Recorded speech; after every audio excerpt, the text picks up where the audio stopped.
Okay बच्चा party, transformer alternating current पे 6 lecture या छठा लेक्चर, इससे पहले 5 लेक्चर ले चुका हूँ, हर लेक्चर में कॉन्सेप्ट के साथ सम्स भी दिया आपको, है ना।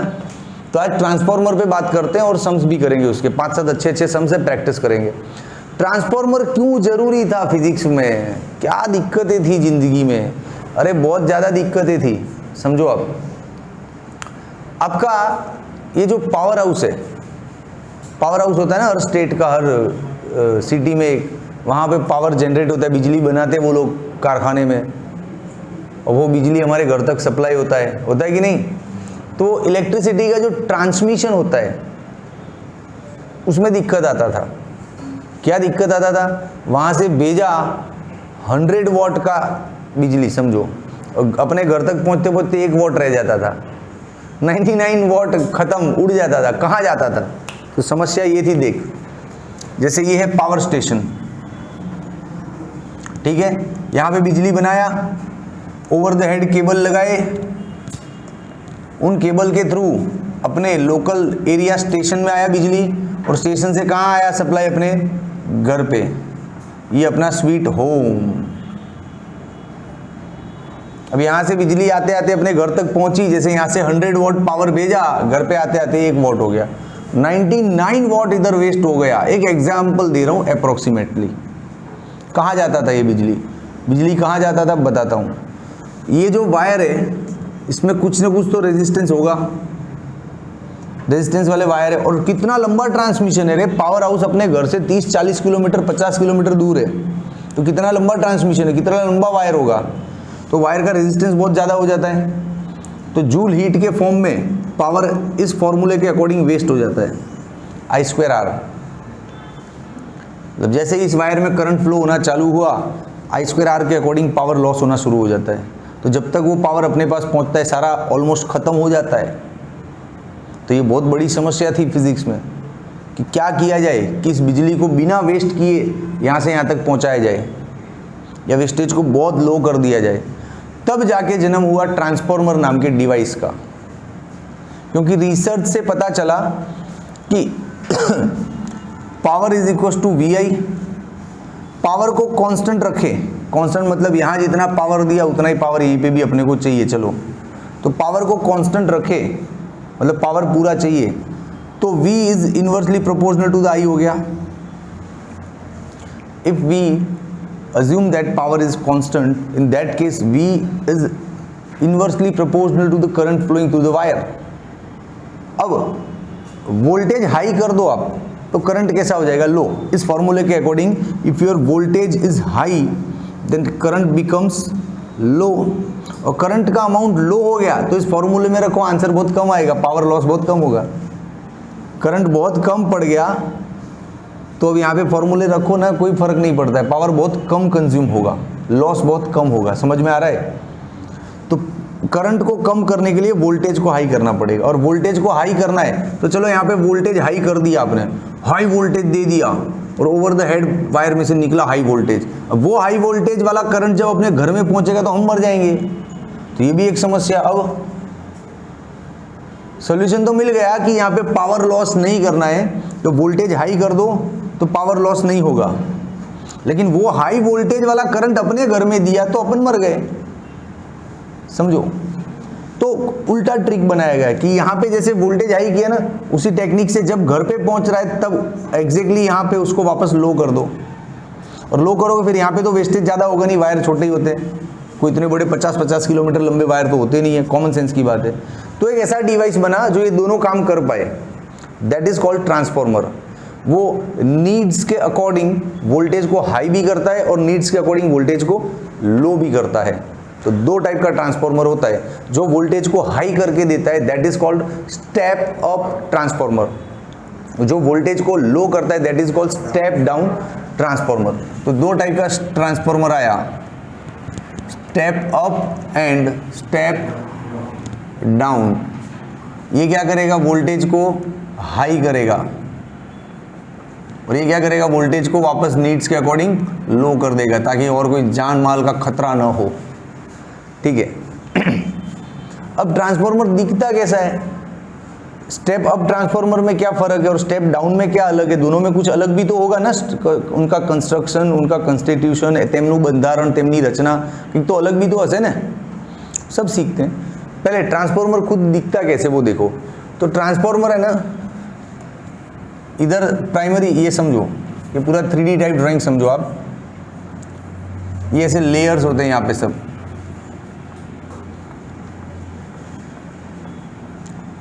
अब यहाँ पे एक वायर लगा दो ऐसा पूरा कॉइल, और यहाँ पे आपका AC सप्लाई दे दो, तो इसको बोलते हैं इनपुट। यहाँ से देना है आपको करंट, इनपुट है, और इसको प्राइमरी भी बोलते हैं। क्या बोलते हैं? प्राइमरी। यहाँ पे एक और कॉइल लगा दो, और ये आउटपुट आपको जो चाहिए वो मिलेगा, जहाँ ले जाना ले जाओ इसको, करंट को, आउटपुट। इसको आउटपुट बोलते हैं और सेकेंडरी भी बोलते हैं। ये प्राइमरी कॉइल, ये आपका सेकेंडरी कॉइल। अब सुनो, प्राइमरी कॉइल के अंदर जो नंबर ऑफ टर्न्स है उनको बोलते हैं NP। कितने टर्न्स है? 1 2 3 4 5, that is NP। Secondary coil में जो नंबर ऑफ टर्न्स है that is NS, number of turns in secondary coil. Primary coil में जो वोल्टेज है that is called EP। Secondary coil में जो वोल्टेज है that is called ES। Primary coil के साथ जितना फ्लक्स एसोसिएट हुआ that is flux P। Secondary coil के साथ जो फ्लक्स एसोसिएट हुआ that is flux I। Primary coil में जो पावर है दैट इज PP, और सेकेंडरी कॉइल के साथ जो पावर है दैट इज PS।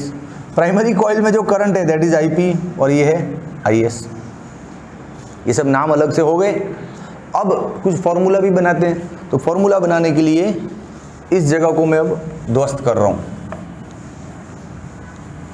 चलो कुछ फॉर्मूला बनाते हैं, थोड़ा सेटिंग करते हैं, आ जाओ। एक बात आप जानते हो,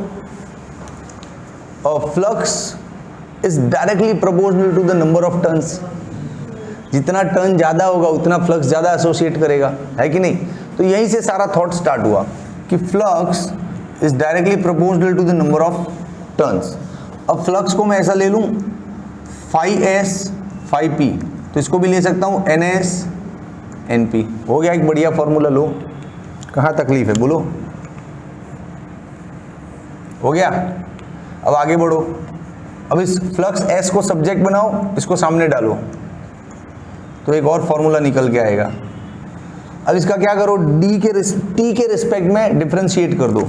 इसको कर दो d/dt, इसको भी कर दो d/dt। तो ये फैराडे का लॉ लग गया।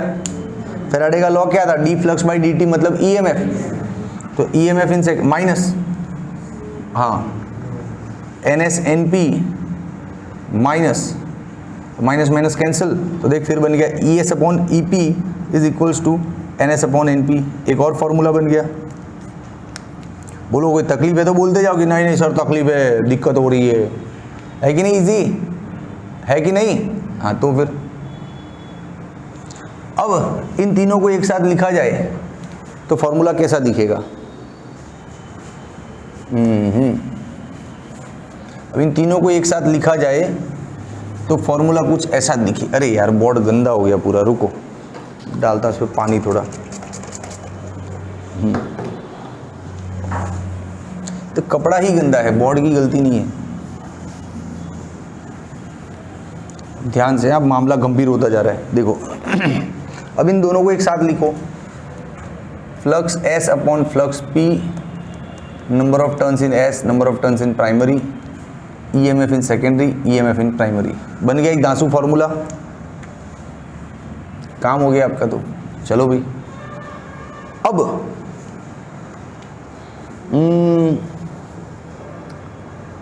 पावर और करंट को इन्वॉल्व करते हैं फॉर्मूले में, है ना?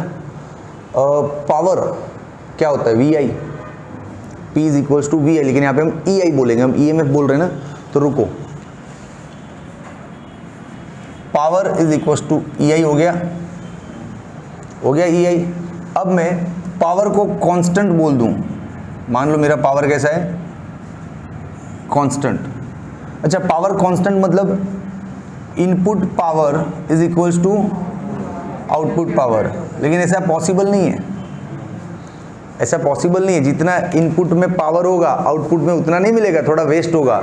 एडी करंट्स, हिस्टेरेसिस साइकिल, बहुत सी वजह हैं जो आपने टेक्स्ट बुक में पढ़ी है कि ये पावर लॉस होगा। कॉइल का resistance, eddy currents, hysteresis, there are lots of reasons to waste the power. तो ऐसा ये आइडियल सिचुएशन है। ये कैसा है? आदर्श परिस्थिति, आइडियल सिचुएशन। प्रैक्टिकल लाइफ में हम जो ट्रांसफार्मर यूज करते हैं उसमें इनपुट और आउटपुट पावर इक्वल नहीं होता, आउटपुट में थोड़ा कम मिलता है क्योंकि वेस्ट होता है अंदर, है ना। लेकिन हम मान के चलते हैं कि आइडियल सिचुएशन है। तो अपना फॉर्मूला क्या बनता है देखो। अब ये इनपुट में ईपी और आईपी हो गया, आउटपुट में ईएस और आईएस। अब इसको नीचे डालो, उसको नीचे डालो, तो ES upon EP, IP upon IS. एक और बन गया, इसको भी जोड़ दो इसके साथ, तो लगा दो इधर। ईएस अपॉन ईपी की जगह क्या ले सकते हैं? IP upon IS. लेकिन दोस्त ये तीन फॉर्मूला तो तू हर बार ले सकता है, इसके लिए ट्रांसफार्मर का आइडियल होना जरूरी नहीं है। इसके लिए सिर्फ flux is directly proportional to the number of turns वाला कॉन्सेप्ट था। लेकिन जब आप इन फॉर्मूलों के साथ ये कनेक्ट करना चाहते हो तब तो उस वक्त कंडीशन है कि आपका ट्रांसफार्मर कैसा होना चाहिए? आइडियल। लेकिन ये होगा नहीं, इसलिए ये हर बार फॉर्मूले में आएगा नहीं। समझा कि नहीं समझा? Okay done. याद रखना this is for ideal transformer only. मैं लिख रहा हूं वार्निंग, आइडियल ट्रांसफार्मर ओनली। तो ये वाला टर्म आप ले सकते हो। डन। अब ट्रांसफार्मर का एफिशिएंसी नाम का भी कोई चीज है, उसका भी फॉर्मूला है और उस पर भी बहुत क्वेश्चंस बनते हैं। चलो ट्रांसफार्मर का एफिशिएंसी, एफिशिएंसी ऑफ ट्रांसफार्मर ये रहा ईटा। पूरी दुनिया को पता है। अब पी आउट कार्नोट इंजन नहीं पड़ेगा, उसमें एफिशिएंसी यही था ना, आउट अपॉन इन इंटू 100%। ये बस फॉर्मूला है, देख लो आएगा मजा। अब क्या फॉर्मूला है? देसी जुगाड़ है यार। जैसे आपने इनपुट में 100 डाला और बाहर निकला 80 वॉट पावर, तो एफिशिएंसी क्या हुआ? 80% हुआ ना। तो बाहर जो डाला दैट इज 80 अपॉन 100, 100 से 100 कैंसिल, 80% आ गया ना एफिशिएंसी। समझो ये कॉमन सेंस है, लेकिन इसको फिर भी हम फॉर्मूले के तौर पे लिख रहे हैं ताकि कहीं ज़्यादा टाइम वेस्ट नहीं हो सम्स में, फॉर्मूले से काम हो जावे अपना। ठीक है कि नहीं? ठीक है। अब आप इसको परसेंटेज में नहीं लिखना चाहो तो सम्स में बहुत बार ऐसा होगा कि परसेंटेज को अवॉइड करो, तो सीधा लिखना है पी आउट अपॉन पी। ये स्पीड ज़्यादा नहीं पड़ रहा है ना पढ़ाने का? आराम से चल रहा है ना? ऐसा तो नहीं है ना सर भागम भाग कर रहे हैं? ओके। अब एक फर्क, एक और चीज सिखाता हूं, आर। इसको बोलते हैं ट्रांसफॉर्मेशन रेशियो। ट्रांसफॉर्मेशन रेशियो क्या है ये? तो ये है आर जो एक्चुअली है ना number of turns in secondary upon number of turns in primary. ये है ट्रांसफॉर्मर रेशियो, मतलब इसके इक्वल में ही आएगा transformer ratio, NS upon NP। ये फॉर्मूला है। अब ट्रांसफॉर्मर रेशियो यहां से कुछ सीखना है। स्टेप अप में अलग होता है और स्टेप डाउन ट्रांसफॉर्मर में अलग होता है। स्टेप अप ट्रांसफॉर्मर का सिंबल कैसे बनता है? देख सिंबल से पता चल जाएगा क्या अलग होता है। देखो ये है प्राइमरी कॉइल और ये है सेकेंड। ये ट्रांसफॉर्मर का सर्किट सिंबल है रे। सर्किट में ट्रांसफॉर्मर ऐसे बनाते हैं। हाय हाय। हाँ तो ये देखो प्राइमरी और सेकेंडरी में फर्क दिख रहा है आपको क्या? सेकेंडरी में नंबर ऑफ कॉइल्स ज़्यादा है, तो ये ज़्यादा है ना, तो यहाँ पे आर क्या हो जाएगा? Greater than 1। वेरी गुड, ये अच्छा MCQ है। और स्टेप डाउन में उल्टा होता है, यहाँ पे नंबर ऑफ टर्न्स ज़्यादा। ये शूट हो रहा है ना, इस पोर्शन में लिख रहा हूँ तो देख लो, प्राइमरी में नंबर ऑफ टर्न्स ज़्यादा, सेकेंडरी में कम, तो इसका आर क्या हो जाएगा? Less than 1। खत्म। ट्रांसफॉर्मर में इतना ज्ञान आ गया तो लगभग मोस्टली आप सारे सम्स को डील कर पाओगे। ट्रांसफॉर्मर में इतना ज्ञान आ गया तो आप ऑलमोस्ट सारे सम्स को डील कर पाओगे। और हमारे बेसिक लेक्चर ही है जी और नीट पे। फिर एक बार ये पक्का हो गया तो हम बाद में प्रैक्टिस लेक्चर में हाई लेवल के सम्स लेंगे। तो आज इसी का प्रैक्टिस करेंगे। आप स्क्रीनशॉट चाहो तो ले लो इसका। ओके चलो अभी ट्रांसफॉर्मर पे प्रैक्टिस करते हैं। प्रैक्टिस के सम स्टार्ट करूं उससे पहले यहाँ साइड में फॉर्मूले लिख दूं तुमको।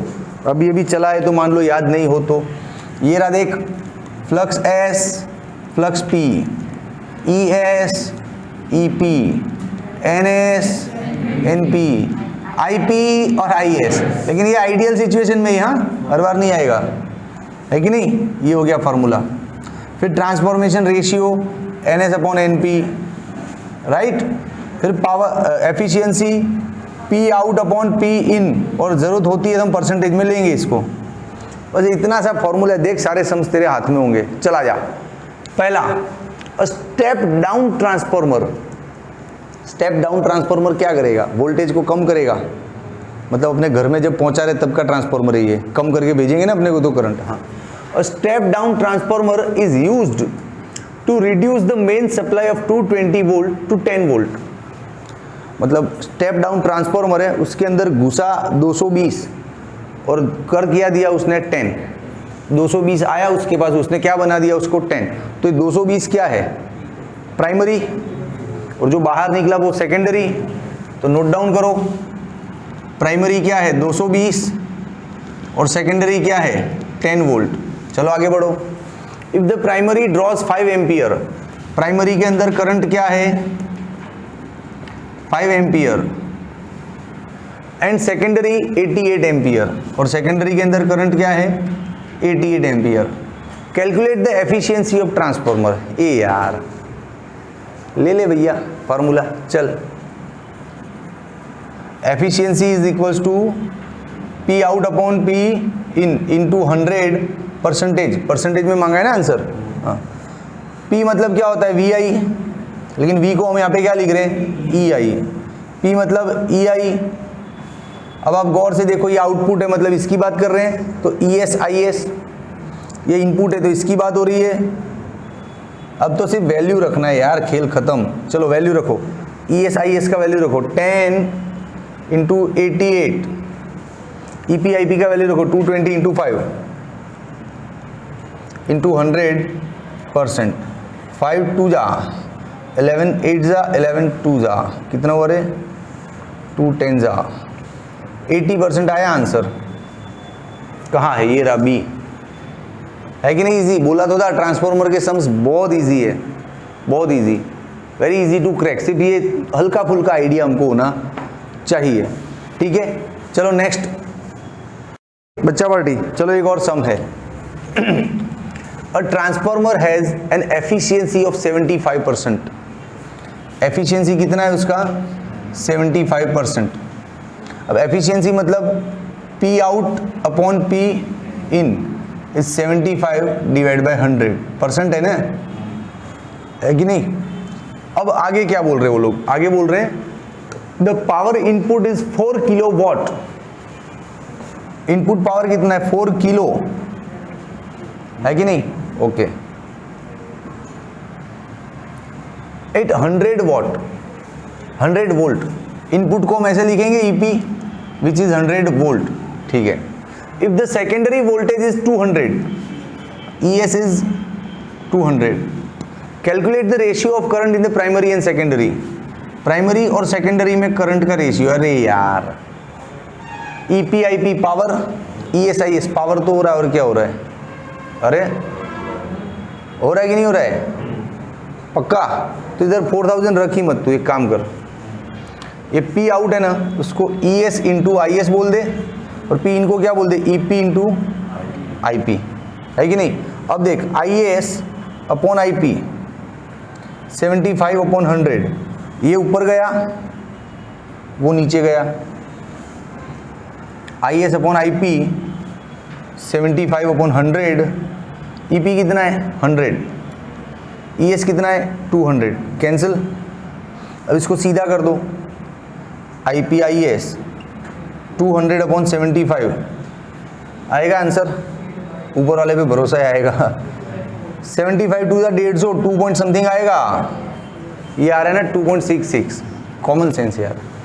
आपको ऐसा नहीं लग रहा ना मैं बिना इंटरेस्ट के पढ़ा रहा हूँ, मतलब यूं ही पूरा करने के चक्कर में? मैं थोड़ा थका हुआ हूँ, बट आई एम ट्राइंग कि आपको समझा पाऊँ अच्छे से।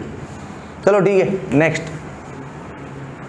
ओके चलो एक और आसान सा सम, इजी है। 250 volt potential different generate by a generator of 25 kilowatt. Voltage क्या है 250 वोल्ट, और इसको जनरेट कौन कर रहा है, एक जनरेटर है जिसका खुद का पावर क्या है 25 किलो वॉट, ओके।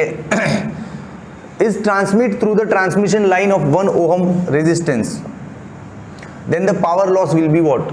अरे एफिशिएंसी तो दिया नहीं है, तो अपने को कैसे पता चलेगा पावर लॉस कितना, ये कॉमन सेंस का सम है। अब इसको ट्रांसफॉर्मर के पॉइंट ऑफ व्यू से देख रहे हो, पावर लॉस पूछा है ना, तो power loss is I square R, resistance कितना है 1, अब अपने को ढूंढ के क्या लाना है, सिर्फ I, तो I के लिए लगाओ ना यहाँ पे दिमाग, वो दिमाग लगा, I is equal to P upon V, P is equal to VI, और V को हम क्या लिख रहे हैं यहाँ पे E, तो पावर कितना है 25,000, EMF कितना है 250, कैंसिल, 100 आया I तो अपना लगा दे इधर, 100 का स्क्वायर मतलब 10,000 आया भाई पावर लॉस, ये लॉस हो चुका है 10,000। अब 25,000 में से 10,000 लॉस हो गया तेरा, 40% लॉस हुआ बे यार, परसेंटेज 25,000 होता है, इसका 5 टुकड़ा कर 5,000, वो 20% हुआ, तो 10,000 कितना 40% हुआ ना। इतना कैलकुलेशन नहीं आता है तो पानी लाओ साथ में, डूबो, 40% लॉस हुआ। अरे 25,000 है अपने पास, सुन अब तेरे को आया फिर भी जेल, मेरे को झेलना पड़ेगा, टाइम पे आंसर नहीं दिया आपने। 25,000 है तो उसके 5 टुकड़े कर, 5,000 5,000 5,000 5,000 5,000, अब 5 टुकड़े तो हर एक 20% का हुआ, उसमें 5,000 पे 20%, तो 10,000 पे 40% हुआ कि नहीं। परसेंटेज निकाल रहे, 5वीं 6ठी क्लास में निकालते हैं, 40% आंसर। चलो ले लो स्क्रीनशॉट। चलो एक और देख लेते हैं, ये भी थोड़ा इजी जैसा ही है, चलो देखते हैं। A transformer is used to step, क्या बोलेंगे इसको, स्टेप अप, कब से पढ़ा रहा हूं मैं आज, तो ये मतलब स्लिप ऑफ टंग होता है। अब तो दिमाग और जबान दोनों ने जवाब दे दिया है कि मत पढ़ा, रहने दे, तो एक और सम पढ़ाऊंगा बस फिर बंद। Step up 6.6 kilowatt 220 volt to 4.4 kilovolt. अभी समझ में आया क्या, एक ट्रांसफॉर्मर लिया है जो 220 वोल्ट को 4.4 किलो वोल्ट में कन्वर्ट कर रहा है, तो ये स्टेप अप ट्रांसफॉर्मर है, वोल्टेज को हाई कर रहा है। कितना वोल्टेज था 220, उसको कितना कर रहा है 4,400 किलो है, 4,400। पानी लाए ना साथ में, हाँ। और एफिशिएंसी क्या है उसका 80%, और इनपुट पावर क्या है 6.6 किलो वोल्ट, 6,600, हाँ। तो एफिशिएंसी 80% है। क्या करूं मैं If primary coil have 1,000 turns and the number of turns and the current in the secondary coil, इसको समझना पड़ेगा। देखो यहाँ पे पूरा लिस्ट बनाते हैं प्राइमरी का, और यहाँ पे लिस्ट बनाते हैं सेकेंडरी का, आराम से, वरना आसान सा सम भी सर दर्द हो सकता है। फील नहीं हुआ ना तो ये चक्कर खा जाओगे इसमें। प्राइमरी कॉइल में कितने टर्न्स हैं 1,000, सेकेंडरी कॉइल के टर्न्स अपने को पूछे हैं, कोई बात नहीं। प्राइमरी कॉइल का वोल्टेज पता है अपने को 220, जिसको ये कितना बना देगा, अपनी मेहनत और लगन से बना देगा 4.4 किलो वोल्ट, मतलब 4400 वोल्ट। एक मिनट, आगे का सम बाद में पढ़ता हूँ, पहले ये वाला फंडा ले लूँ ना यहाँ से, क्या बोलते हो, काम हो गया ना, एक क्वेश्चन तो सॉल्व हो गया ना यहीं पे। तो बोला ना आराम से करो, आंसर आता है इसमें इजीली। चलो करो पहले, ES upon EP NS upon NP, तो 4400, EP कितना है 220, NS कितना है पता नहीं साहब, NP कितना है 1000, 0 से 0 कैंसिल, 22 2 जा 20, तो नंबर ऑफ टर्न्स आया 2 × 10⁴, इतना स्पीड में आया ना। हाँ दिख रहा है ऑप्शन में कहीं, ये दो तो दिख रहा है 2 × 10⁴ वाला, दोनों में ये भी सेम है, ये कुछ ना कुछ मिस प्रिंट है। अब देखते हैं अपना आंसर क्या आता है, ठीक है। चलो number of turns in secondary coil कितना आया 2 × 10⁴, हो गया सॉल्व। अब current in secondary coil, secondary coil का करंट लाना है, तो करंट लाएं। अब आप यहां पे नजर लगाओगे कि सर ये फॉर्मूला लेते, नहीं ले सकता। हाँ वेरी गुड, बोला था कि ट्रांसफॉर्मर आइडियल है, तो ये कहां आइडियल है, 80% एफिशिएंसी है, मतलब 20% पावर खा रहा है, वो वेस्ट कर रहा है। तो आइडियल ट्रांसफॉर्मर के लिए ही ये ले सकते हो, वरना इस पे नजर डालना भी मत, ये नहीं ले सकते आप, इस बार नहीं ले सकते। ट्रांसफॉर्मर आइडियल नहीं है, 80% एफिशिएंसी वाला है, ठीक है। तो एफिशिएंसी का फॉर्मूला ले, efficiency is equal to P out upon P in. अब एफिशिएंसी कितना है 80%, तो 80 अपॉन 100, पी आउट क्या होगा E S into I S, यही होगा। पी इन कितना दिया है, ये दिया है ना, कहाँ गया रे, ये रहा 6.6, हो गया खेल खत्म। 20 से 20 गया, इसको इधर लगा दो, 80 इंटू 66, ई एस को नीचे डाल दो, ये रहा 4400, ये मिल गया आई एस, खत्म। आसान सा तो सम है, सिर्फ एफिशिएंसी का फॉर्मूला लगाना था। और कुछ बच्चे क्या करते हैं, थियरिकल ज्ञान पूरा नहीं है अच्छी तरह से, तो ये ले लेते हैं पैटर्न IP अपॉन IS और फंस जाते हैं। तो अपने को नहीं लेना है, अपने को सीधा एफिशिएंसी वाला फॉर्मूला लेना है। अब इसको सॉल्व करो, 0 से 0 गया, 11 6 जा, 11 4 जा, 8 6 जा, कितना होता है रे 8 6 जा, 8 6 जा 48 अपॉन 40, ये तो क्या होगा, 4 का टेबल 12 बार आएगा, 8 का नहीं, 4 का टेबल, 4 10 जा 14, 4 12 जा ही हा 1.2 एम्पियर। दोनों ऑप्शन करेक्ट है मेरे, यस। लोगों के एक नहीं आता, मेरे दो आ गए। 1.2 एम्पियर आंसर, ले लो स्क्रीनशॉट, तगड़ा समय। ओके बच्चा पार्टी, ये आज के लेक्चर का सबसे धांसू क्वेश्चन है आप लोगों के पॉइंट ऑफ व्यू से, सबसे धांसू है। हाँ थोड़ा सोचेंगे इसमें, थोड़ा डीप में जाएंगे, दिमाग लगाना पड़ेगा, होता नहीं है बट लगाना पड़ता है। The primary of a transformer has 400 turns while the secondary has 2000 turns. चल बता कौन सा ट्रांसफॉर्मर है ये, स्टेप अप या step down? Step up. Transformation ratio symbol तो बताया था अभी यार, ये स्टेप अप ट्रांसफॉर्मर है, हाँ ठीक है, okay. The power output from the secondary at 1000 volt is 12,000 what.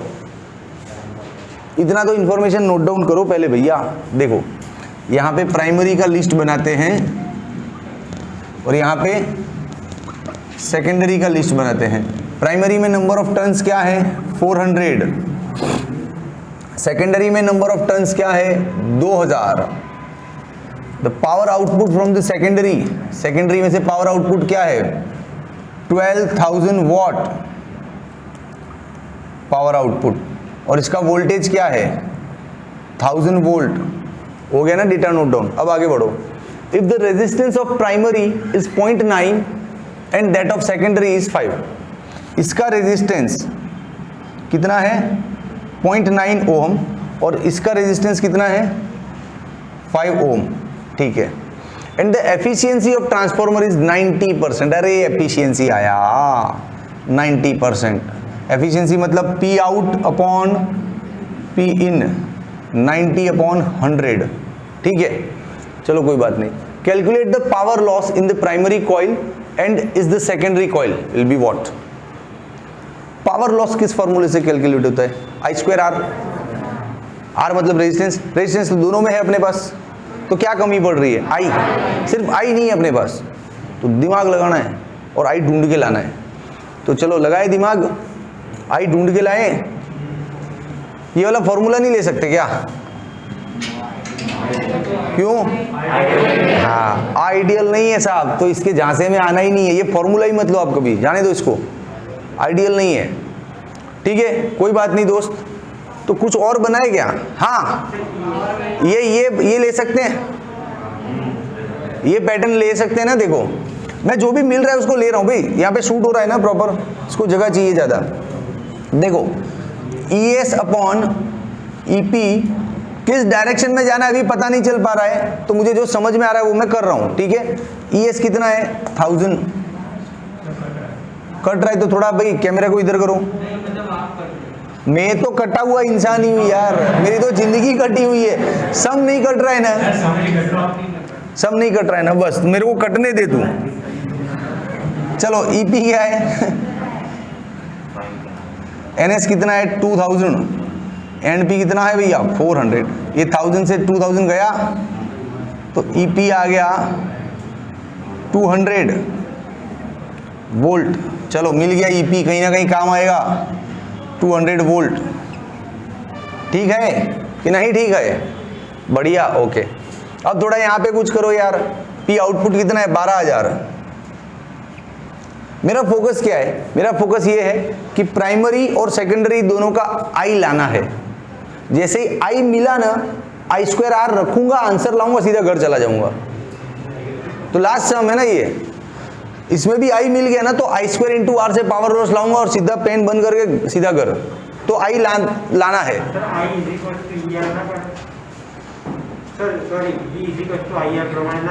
कर रहे ना, मैं कर तो रहा हूँ, तू टेंशन क्यों ले रहा है? करने दे, मैं दिशाहीन हो चुका हूँ, इतना थक चुका हूँ ना, दिशाहीन हूँ, घूमते घूमते अपने आंसर पे आऊंगा। चलो, पावर इन नहीं पता है, नहीं पता है ना, अब भी पता लगेगा। EP × IP, ये मेरा आई आ गया, देखो। P आउट 12000 दिया है, P इन नहीं दिया है, तो पावर की जगह EI फॉर्मूला तो ले सकता हूं, और E तो अपने पास पड़ा है, तो यहां से अभी आई दौड़ के आएगा। मैं आया आया आया ऐसा बोलेगा, आए आजा वाजा नहीं बोलना, मैं आऊंगा नहीं। EP कितना है? 200। कौन बोला ये आजा? ए गौरांग, क्या कर रहा है यार? खुद तो लिहाज कर अपने सर का, बाहें फैला के बोल रहा है आजा। चलो ये 100 2 जा 200 हो गया। अब इस 2 को यहाँ पे ले ला लो 6000, तो IP क्या हो गया? यहाँ पे 6000 और नीचे आ गया 90 गया, ये हो गया 200/3 आ गया ना IP। तो चलो अब पावर लॉस सॉल्व करते हैं प्राइमरी कॉइल में। I² × रेजिस्टेंस, I² कितना है? 200/3, रेजिस्टेंस कितना है? 0.9, ये हो गया 4 × 10⁴, ये हो गया 9, ये हो गया 9/10। चल 10 से 10 निकला 4000 आंसर। चल इतनी जल्दी घर जाने की है मेरे को, 4000 आ गया आंसर इसका। अच्छा 4000 एक में ही है तो 720 को ढूंढ लो, आ गया आंसर।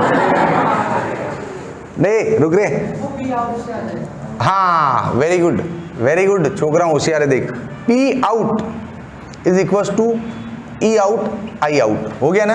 अब P आउट कितना है? 12000। ES कितना है? 1000। तो IS मिला ना, 3 से 3 0 गया, तो IS क्या आ गया? 12 आया, 12 एम्पियर आया कि नहीं? तो उसका पावर लॉस सॉल्व कर ले।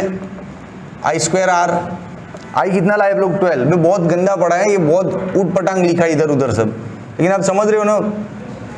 ये 144 × 5 कितना होता है? 720। ले आया आंसर, मजे कर, जी ले अपनी जिंदगी। चलो फाइनली घर जाएंगे, खाना वाना खाएंगे, चाय वाय पियेंगे। Tata, take care, bye.